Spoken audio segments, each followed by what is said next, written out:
Bienvenue dans les récits extraordinaires de Pierre Bellemare. Un podcast issu des archives d'Europe 1. Comme très souvent, l'affaire que nous allons vous raconter aujourd'hui commence d'une façon assez banale.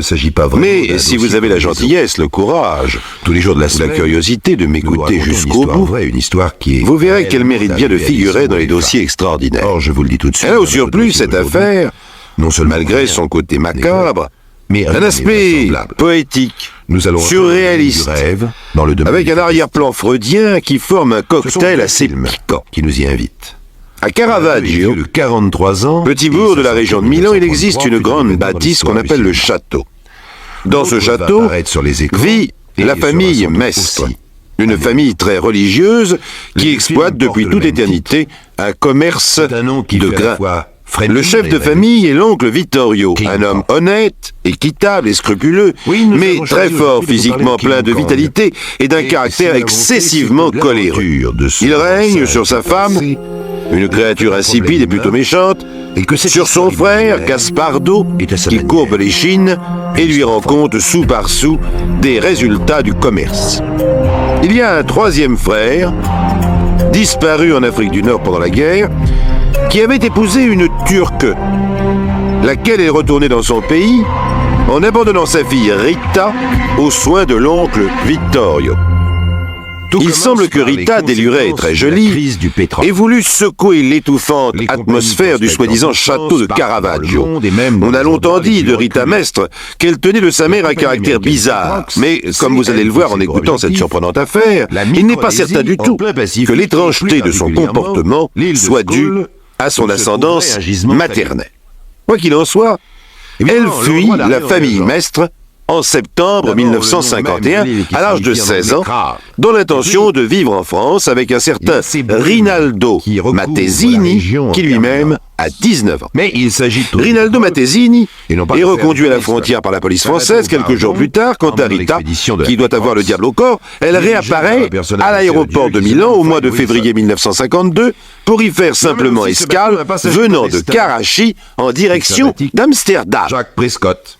Mais l'avion étant immobilisé pour la nuit par le brouillard, comme les autres passagers, elle doit coucher dans un hôtel de la ville et pour cela remplir une fiche de police.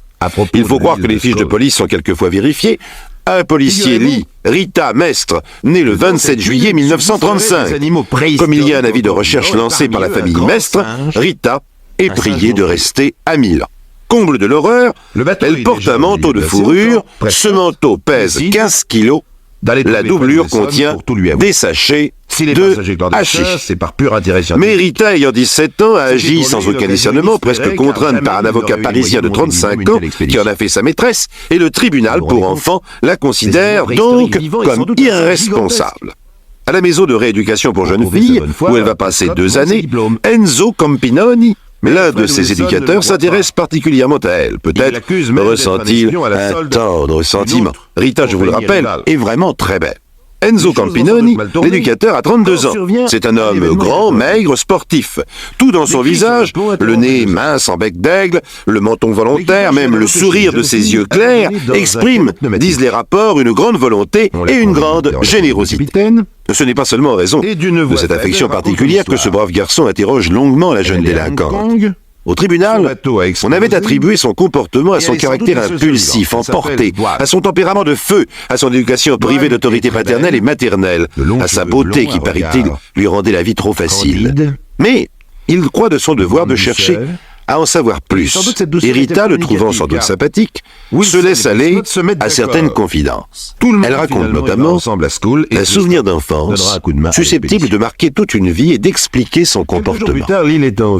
Cela se passait pendant la guerre, en 1941. Rita et sa mère Jenane vivaient dans la sinistre maison de Vittorio à Caravaggio. Mais on accoste quand même. Les 2 femmes étaient sans nouvelles du père depuis longtemps et ne savaient pas s'il avait été tué ou fait prisonnier par l'armée britannique du général Wavell. Après une marche bien entendu à travers les montagnes et la forêt vierge, on ne parlait pas de cela devant Rita. On lui disait que son père était au loin, qu'il faisait la guerre, qu'il fallait prier pour lui, ce qu'elle faisait tous les soirs, et à la messe du dimanche matin. Mais d'après Rita, tout de même, l'attitude de Vittorio était trouble.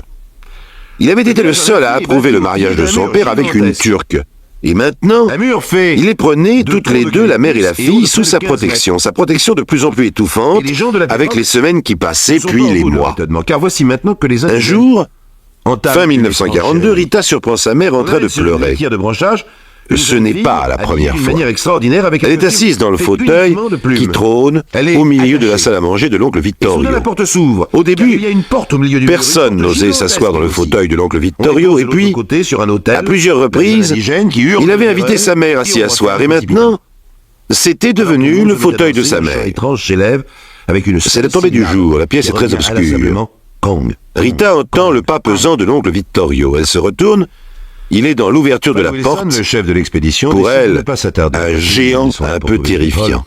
Sa mère lui demande « Rita, veux-tu me chercher un mouchoir ?» Elle sort, mais ce n'est pas la vie de Prescott. Mais cette fois, elle a compris que sa mère veut qu'elle s'éloigne. De ne pas s'être trompée. Dans le corridor, elle traîne. Sinon, elle entend sa mère demander d'un terrible danger. Vous avez des nouvelles? Et puis il y a ce nom que vient de Vittorio répond Kang. Or, les manuscrits qu'il a lus appelaient précisément pauvre Jenan, cette fois, je crois que nous n'en aurons plus. S'il était vivant, qu'il est tout près du but, nous le saurions. Et il s'enfonce dans la jungle. Rita reste pétrifiée dans le corridor. Elle a compris qu'il parlait de son père. À cet instant précis, une grave imprudence. Elle entend l'oncle Vittorio se déplacer dans la pièce. Puis, elle s'attarde au bord d'un ruisseau. Un silence. L'avait suivi. Inquiète, elle retourne à la porte. Et l'entraîne au village. L'oncle Vittorio est passé derrière le fauteuil de sa mère qui pleure à chaudes larmes. Mais cette fois, c'est il lui caresse les cheveux comme pour la consoler. Mais Rita voit qu'il est tout près d'elle.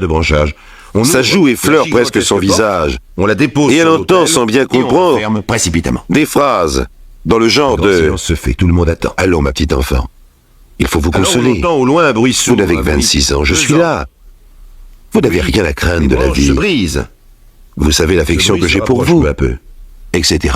Et en etc. On distingue le souffle. Rita voit le regard brillant de l'oncle Vittorio. Les dents elle a peur. Elle n'ose bouger. La même syllabe. Maintenant, l'oncle Vittorio embrasse les cheveux de sa mère. Puis, il l'embrasse dans le cou. Sur le sol à moitié sa mère a un geste brusque. Elle se retourne à moitié dans le fauteuil et l'oncle Vittorio, comme s'il devenait fou, essaie de la retenir dans ses bras. Sa mère se débat et Rita crie. Qui fait plus de 10 mètres. La scène en est restée là. Le monstre se penche vers Dwan. Mais depuis ce jour, dans la maison au volet toujours clos, l'atmosphère est devenue de plus en plus étouffante. Sa mère évite de rester seule avec l'oncle Vittorio. Celui-ci, pour acheter le silence de l'enfant, lui offre des jouets, des bonbons. Mais la femme de Vittorio a senti la situation. Avant, elle avait un visage triste et sans expression. Maintenant, elle devient méchante. Chaque fois qu'elle regarde Rita, elle l'accuse de tous les défauts, met ses jouets aux ordures et répète partout que sa mère est une orientale paresseuse, juste bonne à entraîner les hommes dans la débauche. Alors, son armature ou son un matin, si vous préférez, elles se sont retrouvées, la mère et l'enfant, dans l'autobus qui les conduit qu'à 30 km de là, dans le village d'Armino, 1350 où elles vont habiter, à l'écart du village, près d'une décharge publique. Plus tard, l'enfant sera placé comme pensionnaire près de Bologne. Elle ne reverra plus jamais sa mère. L'oncle Vittorio prétendra qu'elle est repartie pour la Turquie sans même demander à revoir sa fille. Voilà pourquoi, lorsque conformément aux spécifications du tribunal, Rita doit être rendue à l'oncle Vittorio, son tuteur légal, Enzo Campinoni croit bon de l'accompagner. Il veut parler avec son oncle de l'avenir de l'enfant et régler avec lui les détails d'une procédure qui lui permettrait d'exercer une certaine surveillance. C'est ce jour-là, lorsqu'il se présente avec elle devant la sombre bâtisse de Caravaggio, au moment où il tire sur la poignée et fait tinter la cloche, au moment où l'oncle Vittorio le découvre à côté d'elle, que s'ouvre ce dossier extraordinaire. King Kong. Tout le monde se met à sa poursuite.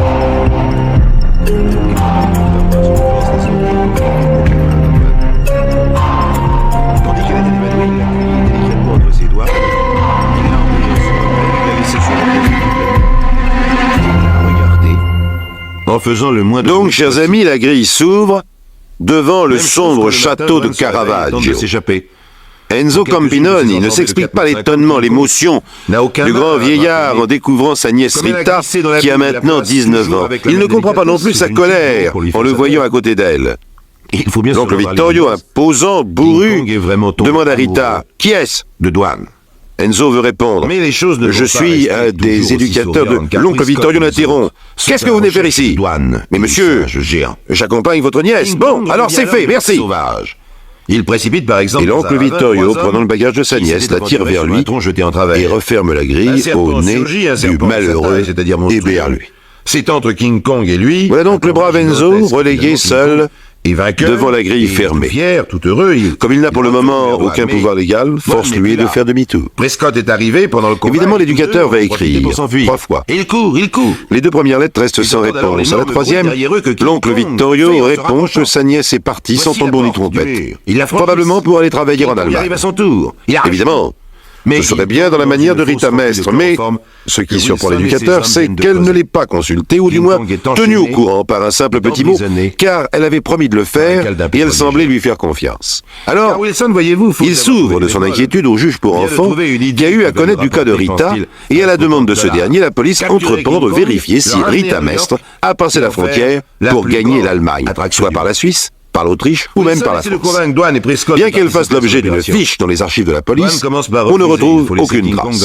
Il ne semble pas non plus qu'elle ait quitté l'Italie, ni par avion, ni par bateau. Mais cela ne prouve pas grand-chose, car les contrôles de police aux postes frontières, surtout les postes routiers, ne sont pas toujours très stricts. aux indigènes. Alors, pendant près de 3 mois, on l'a fait rechercher en Allemagne, où se trouve un très grand nombre de travailleurs italiens, sans aucun succès d'ailleurs. Peut-être Rita Mestre a-t-elle voulu retrouver en Turquie sa mère, Jenan Rifa.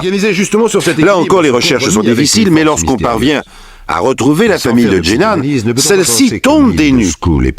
Pour sa famille, Jenan, qui a épousé un Italien avant la guerre, est partie vivre avec lui dans la région de Milan, elle a eu un enfant, la guerre a interrompu toute possibilité de correspondre avec elle, et depuis, ils n'en ont plus jamais entendu parler.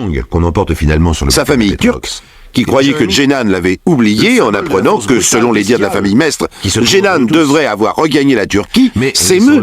Et l'ambassade de Turquie en Italie demande officiellement que des recherches soient entreprises.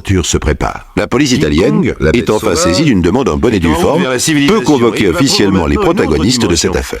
Mais les interrogatoires des 3 membres de la famille Mestre n'apportent pas grand-chose. La femme de Vittorio et le frère, terrorisés, se taisent. Quant à Vittorio, il répète que Jenan est parti en Turquie et Rita, probablement en Allemagne. Alors, le maire de Caravaggio, poussé par Enzo, l'éducateur, décide d'interroger l'oncle Vittorio dans sa propre maison. Accompagné d'Enzo et d'un carabinier, il va donc sonner à la grille du château. King Kong est enfermé. Et quand il sent le parfum de sa bien-aimée, King Kong devient absolument enragé. Il se démène furieusement et malgré ses gênes, il va peut-être démolir le bateau. C'est une vieille servante qui vient ouvrir au maire et à l'éducateur. Plus large que haute, tout de noir vêtue et dentée, elle monte avec le perron et les fait asseoir dans le salon où trône un magnifique fauteuil de style. Et Enzo se souvient du récit de Rita. C'est sans doute ce fameux fauteuil où sa mère fut autorisée à s'asseoir, le fauteuil de l'oncle Vittorio, aussi chargé de symboles qu'un trône. La ville, dit-on, la plus civilisée dans l'obscure bâtisse respire une propreté méticuleuse et un ennui morbide. Avec un King La sinistre Madame Mestre, qui va à la bouche acerbe, aux yeux toujours à demi fermés, survient, atterré. Au milieu de Central Park. Vittorio Mestre n'en est pas là, elle l'a fait prévenir. Ces messieurs, en attendant, veulent-ils un peu de café? Une pompe à essence immense d'un mauvais On entend grincer la grille, d'une vingtaine de le mètres. pas pesant de l'oncle Vittorio sur le perron. En face, il y a une sorte de... Les 3 hommes posent leur tasse de café et se lèvent. Celui qui se trouvait à Skull. Après un échange de propos peu amènes, sur l'hôtel. le maire, pris d'une inspiration subite, demande à visiter la maison. Dans sa robe à paillettes et On devine l'affolement de Madame Mestre et du frère Gaspardo. Mais l'oncle Vittorio sombre leur dit « C'est honteux, mais je ne peux pas l'empêcher. » Et il ajoute pour sa femme « Accompagne-les. » Les flashs de centaines de... Les 3 hommes, sans mot dire, tous en même temps, faisant craquer le parquet ciré dans le silence, visitent toutes les pièces de la maison entre dans et se retrouvent devant une porte il les tord, les brise, fermée. il s'échappe. Et la panique est... C'est une chambre inoccupée, dit Madame Doane Mestre. et Prescott, toujours eux, s'enfuient, Vous voulez voir? suivis par King Kong. Si cela ne Ils vous se ennuie dirigent vers la pas. boîte extrême de l'île de Manhattan, là où Les se 3 hommes dressent jettent les un coup 2 d'œil dans tours l'obscurité gratte-ciel de New York, plus haut pour que tout d'abord ne l'Empire rien State voir. Les tours jumelles. Puis, Et c'est là, à 400 en refermant la porte, que va se jouer Le maire fait voler un voile Le blanc. couple se réfugie dans une des tours. Grâce à la faible King Kong lumière les qui suit. passe entre les volets fermés, Et grâce à il a son bel et bien instinct, il vu sait dans quelle pièce douane s'est réfugié. Il passe robe sa main de monstrueuse mariée. à travers la fenêtre, il la prend doucement entre ses doigts. Alors le Et carabinier avec elle, ouvre les volets. Il entreprend l'escalade. de Il la s'agit façade bien de d'une sa robe de mariée sur un mannequin. Autour de lui, les hélicoptères bourdonnent, les avions sont prêts à Et il y a intervenir, d'autres à tirer leurs robes. roquettes. Partout. King Kong est à présent la Tout menace autour de d'eux. la cité, la force incontrôlée qui trouve Sur d'autres l'ordre mannequins, et qui doit être ou bien réprimée accrochés à des par tous les moyens. porte-manteaux, King des Kong robes, est l'ennemi des mortel robes, de la société. des sous-vêtements de femmes. Mais n'est-ce Beaucoup pas de la vêtements société sont elle-même qui l'a démodés. engendré? Ce sont des Car robes c'est pour courtes de qui l'argent datent de la qu'on guerre, arrache avant elles le sont New Look. naturelles et Mais il y a aussi transportées quelques au cœur vêtements de jeunes filles, de la plus à la civilisation. mode. King Kong qui grimpe sur le plus haut bâtiment de la Complètement plus grande ville ahuri, du monde éberlué, stupéfait, devient le symbole du refus de la révolte le sauvage. maire se tourne Une vers la sorte femme de Vittorio et statue demande monstrueuse de la contestation. Mais qu'est-ce que Ouais, c'est donc que le toutes ces ciel, robes? Balancée entre les doigts énormes à peur, Elle ne mais pas répond pour pas. elle, pour King Kong. Elle lui fait signe de ne C'est pas pas à vous abandonner car elle sait que dès cet instant, Mais alors à qui les est-ce? avions tireront.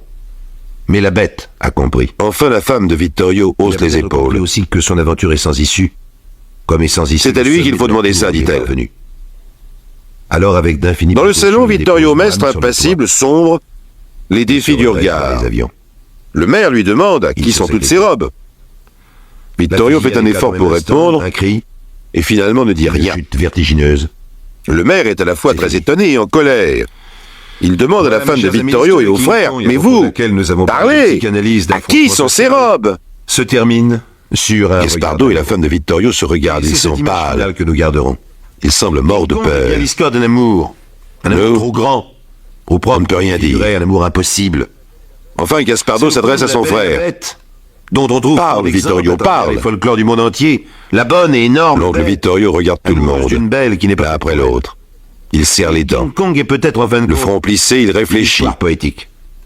Et c'est un Enfin, poète, si vous le voulez bien, mes chers On amis, entend le son de laissons sa le voix, il dernier dit simplement mot.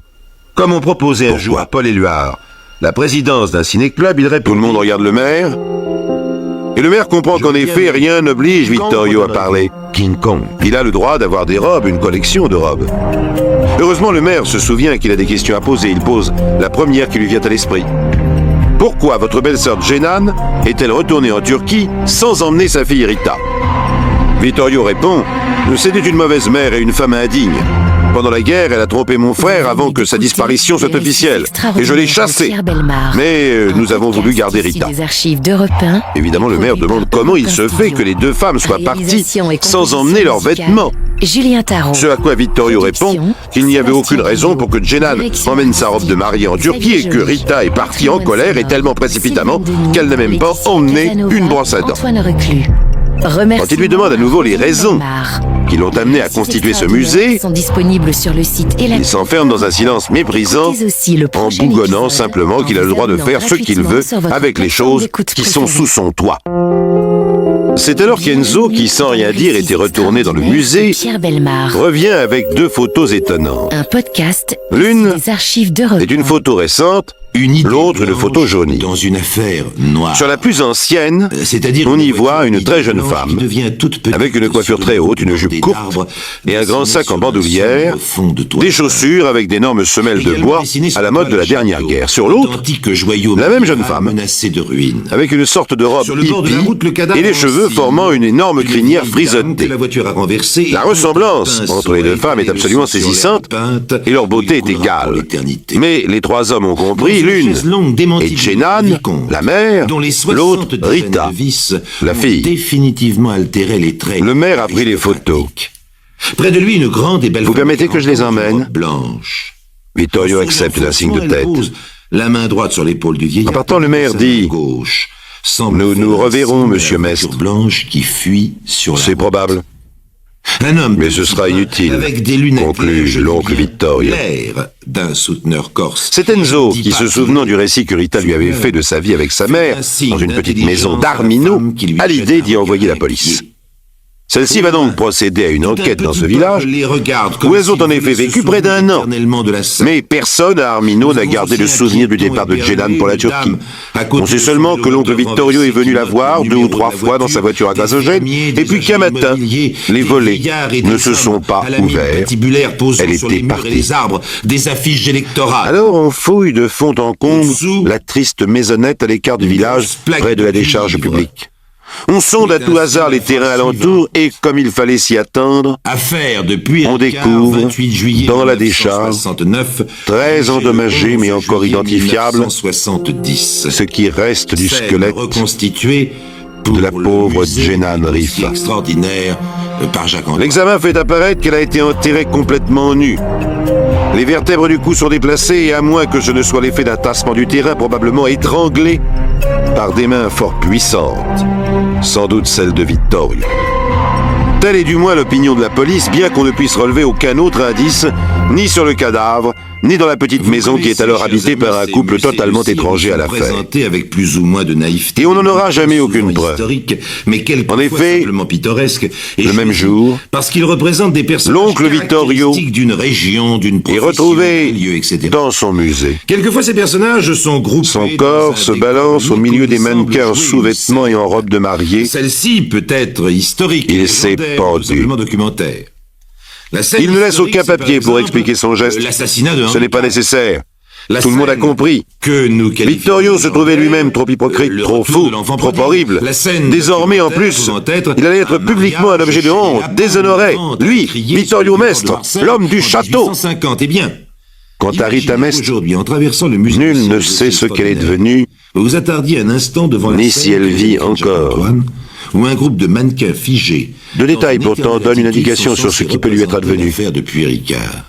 Dans sa rage à retrouver sa protégée, Enzo est parvenu à reconstituer une partie des événements qui se sont déroulés la nuit qui a suivi le retour de la jeune fille à Caravaggio. Tout d'abord, au dire de son frère et de sa femme, l'oncle Vittorio avait été violemment ému en revoyant Rita, dont la ressemblance avec sa mère était tout simplement étonnante. Et détail considérable, elle avait eu droit au fameux fauteuil. Le dîner avait été sinistre car la jeune fille avait, sans attendre, notifié à l'oncle Vittorio sa décision de repartir dès qu'elle le pourrait par n'importe quel moyen. Après le dîner, l'oncle Vittorio lui aurait dit « Viens au salon, nous avons à parler ». Madame Mestre, le frère Gaspardo et la servante, entendant s'élever une violente dispute, se sont prudemment enfermés dans leur chambre. Est-ce que ces personnages représentent bien la vérité? L'oncle Vittorio n'est pas venu rejoindre la couche de sa femme de toute la nuit, mais cela, paraît-il, lui arrivait souvent. Au matin, l'oncle Vittorio est parti vers 5h30. On l'a entendu sortir sa camionnette et il a crié à sa femme, qui lui demandait par la fenêtre ce qu'il faisait, qu'il allait livrer des sacs de grains. La police ne pourra jamais découvrir le destinataire de ces sacs. À quoi bon? Personne ne cherche plus personne, et le coupable, s'il y en a un, est mort. Ce dossier extraordinaire a donc été définitivement refermé.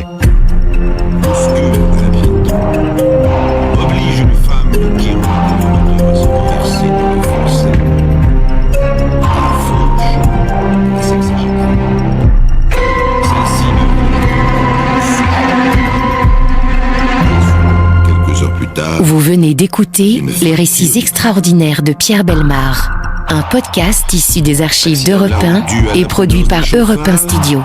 Réalisation et composition musicale, Julien Tarot. Production, Sébastien Guyot. Direction artistique, Xavier Joly. Patrimoine sonore, Sylvain Denis, Laetitia Casanova, Antoine Reclus. Remerciements à Roselyne Bellemare. Les récits extraordinaires sont disponibles sur le site et l'appli Europe 1. Écoutez aussi le prochain épisode en vous abonnant gratuitement sur votre plateforme d'écoute préférée.